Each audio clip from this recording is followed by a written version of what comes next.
নমস্কাৰ। 15 আগষ্ট পবিত্ৰ দিন। জাতিৰ মুক্তিৰ বাজিল বিন, শিকলি সুলকি গ'ল।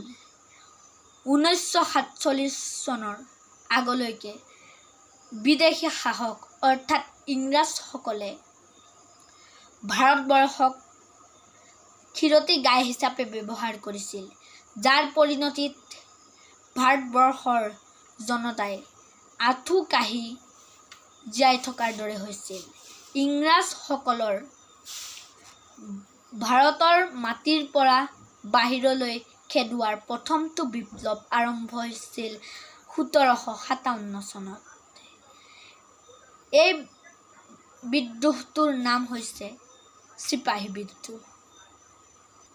ইয়াৰ পাছত কালৰ গতিত ইংৰাজক খেদাৰ বাবে দীঘলীয়া আন্দোলনৰ সূত্ৰপাত হৈছিল।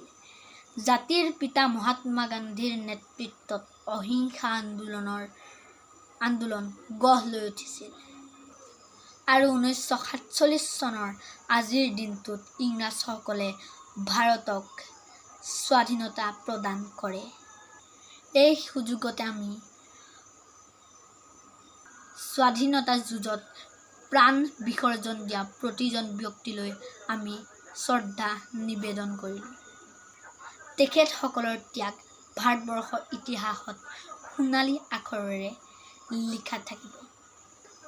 আজিৰ ৭৪তম স্বাধীনতা দিৱসত দেশখনৰ উন্নয়ন অধিক ক্ষিপ্ৰতাৰে হওক বুলি কামনা কৰিলোঁ।